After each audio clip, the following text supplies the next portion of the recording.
I'm here this afternoon, still late morning. Time doesn't seem to fly here in Del Rio. With County Commissioner, which precinct? 3. 3, here in Del Rio, Beau Nettleton. Tell me what's going on. You've got to be bringing a totally different perspective on the situation with the illegals. Well, what are your thoughts? I don't know that we call them legal illegals, but what would your term be?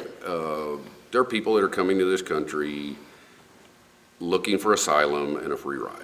And there's nothing wrong with people wanting to come to America if you do it the right way. This is not the right way. You know, the federal government has abandoned local communities completely. So you're not getting any, even from the state? The state, we had talked to them, the Texas Department of Health, asking if they could come in and start testing to see what kind of diseases and other things. We're not getting any response from that. Congress has pretty much created a problem that every community along the border in the United States is going to have to deal with. And whether we bus them out of here to another community or not, you're just moving the existing problem. There is no solution. Congress has no solution that I see of, or chooses not to have a solution for it. There is a solution. It's simply changing the amnesty laws and fixing the problem. The solution is simple. There's just not a desire.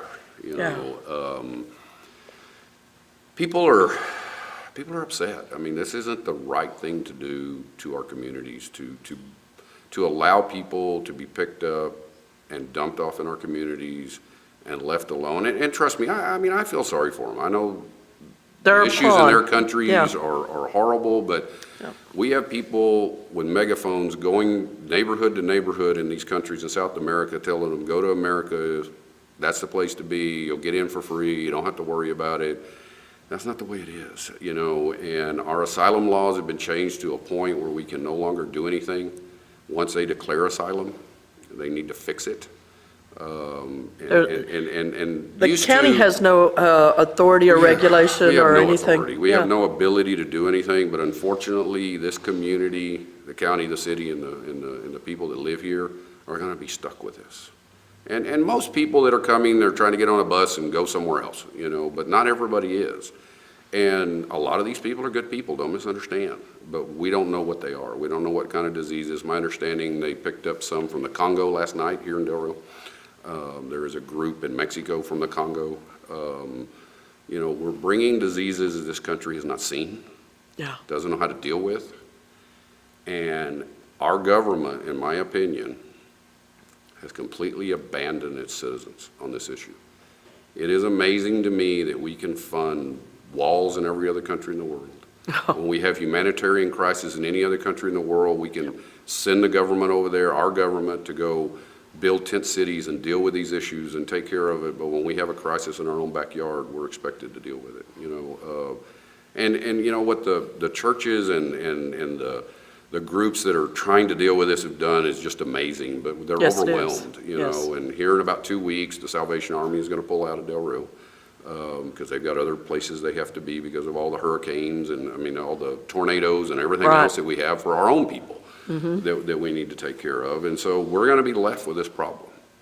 And what's the impact directly on the county? From looking at it from a county commissioner, where is this pushing y'all's buttons? The biggest issue is that we have on the county level is the failure of the government to assist with this problem. As of right now, we haven't spent any money on this, but I'm afraid at some point we're going to have to. I don't want to. And what kind of means would y'all be able, if it gets pushed that far, where are y'all going to have to step up? What area? We don't know yet. That's just it. You know, we're trying to figure out what the solutions are. We visited with the bus lines. They're adding more buses. They're adding larger buses so we can move people. Because most of these people, they don't want to be in Del Rio. They want to be somewhere else. Because the way it's supposed to work is they come over and they declare asylum, they're supposed to have a sponsor in the United States, so they get dropped off at the Stripes, they make a phone call, they send them some money, they buy a bus ticket, and then they're supposed to go to wherever that sponsor is. That's how it's supposed to work. I don't know that it always works that way, but that's how it's supposed to work. So, at some point, some of these people that are coming into the country are going to start sticking around. And the problem is they have a permit to be here because the government's giving them a permit to be here, but they can't work. They can't make a living. So either somebody pays for all of it or they have to They pillage. yeah, they have to do something. And I understand, a mother and a child, and I get it. They have to feed their family. I get that part. But that's a failure. If the federal government is going to let this happen, Yeah. I don't believe any tax dollars should be used for it, but they should at least deal with it and not expect the local people to have to fund this. Some of the groups and the numbers that I'm getting, they're already up to like $186,000 they've spent in a couple of months trying to deal with these issues. Now, granted, a lot of that's through donations and other things, but at some point, communities can't afford to continue to donate. We have people in this country that need help. Yes. We have American citizens that need help. We have people that we need to help with our own Oh, the flood stuff. disaster Yes. we've got going on in Yes, Heartland. and this is a complete and utter failure on the government's part of dealing with this issue. And it doesn't seem that anybody cares in Washington. That's the problem I've got is, okay, you created the mess, but at least try to figure out a solution to the mess. And we're not getting that. By chance, because I knew I was coming down Friday, I happened to Google and picked up the most recent, I guess, county commissioner meeting. And I guess Will Hurd had a representative there or something? He had a representative. He sent a staff member that had been there 3 months. He was his assistant chief of staff or something like that. He sent him down here. He was in San Antonio at the time. Congressman Hurd was. But he sent his staff member down here and tried to explain to us all the stuff that they've done, which in my opinion was nothing more than a campaign speech. And the things that they're talking about that they've done were things that were going to get done no matter what. Right. Yes, they give us grants for Stone Garden to help our sheriff's office and stuff, but those things have been happening forever. That's not something new. It's not dealing with this issue. It's not dealing, the asylum laws have to be fixed. We have to secure the border, and we have to deal with this issue. So you We're found no finding help. out that it's taking 2 to 3 years to get them in front of a judge because we don't have enough judges for the volumes. And we're getting about 10 to 15% that actually show up for their court dates when they do get a court date. So they're somewhere in this country, so if they didn't show up, why are they not being picked up and moved back to wherever they came from? And I understand their issues in their country, and I do feel sorry for them. I'm not trying to be I know it's difficult. rude or Yeah. anything about it, because, I get their problems. We had the same problem in the 1700s, and we dealt with it. But we have people in this country. We have veterans that are in trouble. We have communities that are being wiped out by floods and tornadoes and everything else, and we have these issues we need to deal with, and there's nothing wrong with coming to this country. It was built on the back of people coming to this country, but there is a But there was a legal way to do it. legal process, and that's, And we've changed the laws to the point that it makes it so easy to get here, and once you get here, you're pretty here. much here forever, and that's not what this country is based on. I don't think there's anybody in America that is against people coming to this country from other countries, and we welcome them. This is not the way to do it. When you're we're gonna hit this year probably 1 million that have come into this country. So these people that are coming in and that have, once they're here, cry asylum, get a legal right to remain until their hearing. So as you're saying, there's 2, 3, I've heard as long as 5 years before they'll even be called to court. Now, because they have whatever kind of piece of paper, are they able to work or not able to work? They're not able to work, from my understanding. They are not able to work or do anything. They are just able to remain here until they get a court date. So we have to provide for them. I think Wow. the thought is that their sponsor would, but I'm sure at some point that the taxpayers will be picking up the tab. I'm just amazed that all these people coming across the southern border here all have relatives in New York, Maine, and New Jersey, and Houston. That just simply seems such a coincidence. We have tied the hands of our Border Patrol agents and everything with the way this thing works. I'm sure if we did a little more research on some of these people, we'd find out that they probably really don't have all I would those love- relatives. I would love to see the sponsors being vetted, Well, I mean, and there that would has to say be- a lot, I think. The first thing you have to do is fix the asylum laws where they have to apply for asylum in their own country. Mm-hmm. And then once they're granted asylum, they're brought to America and go through whatever process they need to. That is the first thing that has to happen. There's nothing wrong with it, and there's people that need asylum. I don't disagree with that one bit, but it can't be show up here in groups of 5s and 10s and 20,000 and be able to get asylum. It has to be the way it used to be. You went to the embassy in whatever country you were in, and Yes. you requested Waited. asylum, and you went through the process, and there's nothing wrong with that process. But it can't be you show up here and then you just get to wander around. Because at some point, we're going to have a problem we can't deal with. I mean, we already think have, we're at that we already point. have enough debt in this country. Yeah. And we have enough expenses that we can't continue down the road we are. And it angers me that we can fix these problems when we have them in Syria and Afghanistan and anywhere else in the world. We can deal with it over there, but we can't deal with it in our backyard. You know, when we've got vets in trouble, we've got American kids hungry, there's no excuse for this. It is. How do we get the rest of the nation to hear the heart of the people in Del Rio? There's only one solution to this, and that is that we have to show up and voice our opinion at the polls. You can't expect a change in this country when you're showing up at 10%. You want to see a change, get 90, 95% voter turnout, and you will see a change. Because at that point, the people that are elected have to listen to the people. Yes. And until Well that said. happens, none of this is going to change. Yeah. We can talk about it until the cows come home, but nothing's going to change. The people have to voice their opinion at the polls. You know, when I was a kid, we had 80, 90% voter turnout, and you didn't see these problems. Now we're down to 10, 15%. If we're lucky, you're not going to make the changes that we nowhere need to close on constitutional or any of the, just presidential. People have got to go next year and voice their opinion. And I don't care who they vote for, but show up and vote. Voice your opinion. If you want to Be change. an educated voter, Yes. educated voter. You need to go voice your opinion on where you stand on these issues. And it's going to take time, but as we go through that process, slowly but surely, when we get people voicing their opinion, things will change. But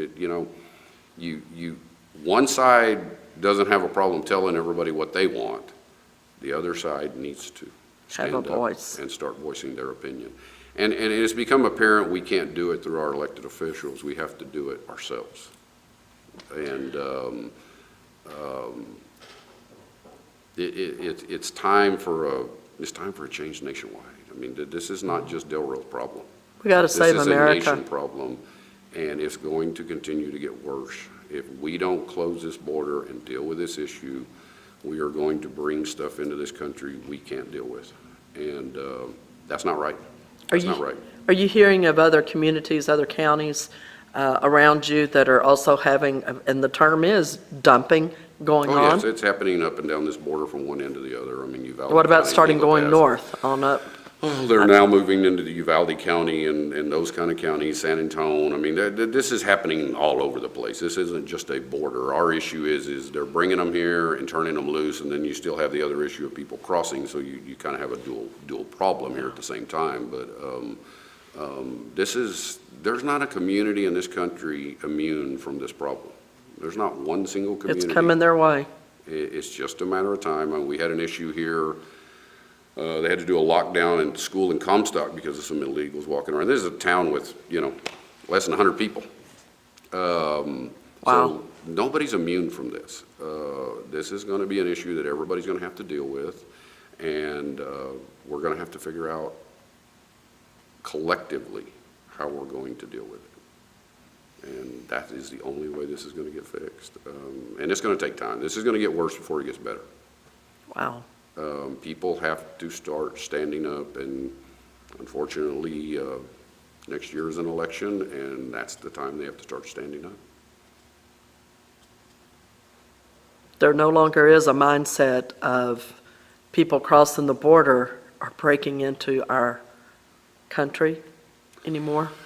Oh, I think. Like if people, if someone breaks into your home, you defend your home. I don't think from the federal level in Washington they consider that as a crime.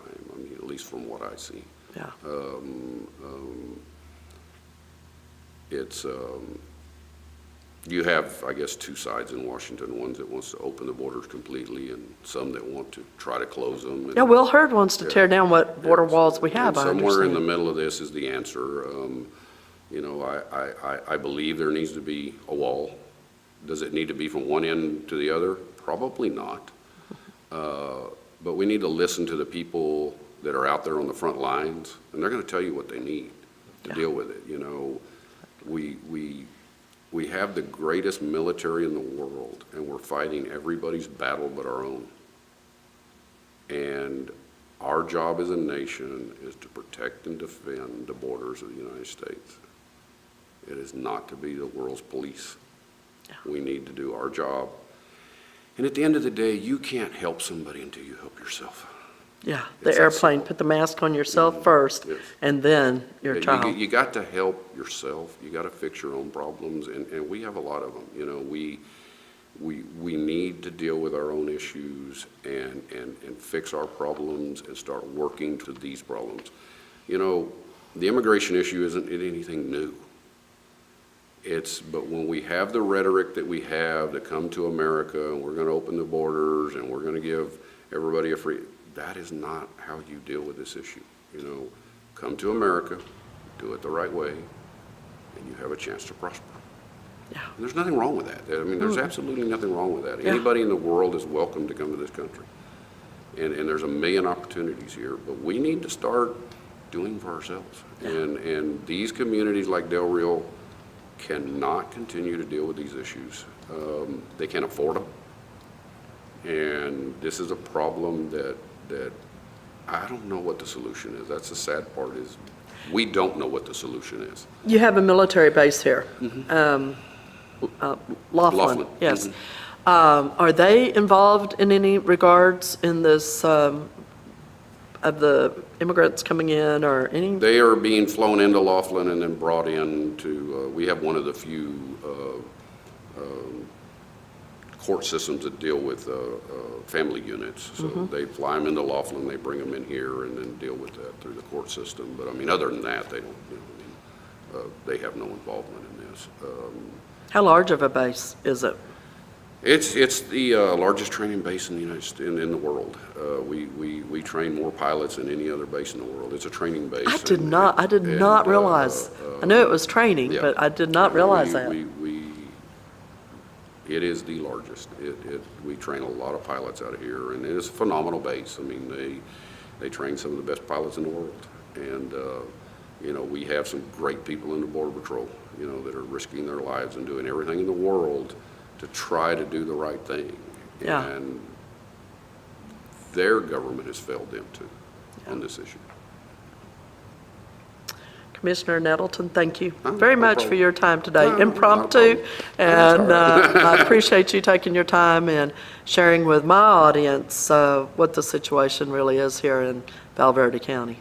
You're welcome. Thank you. Thank you.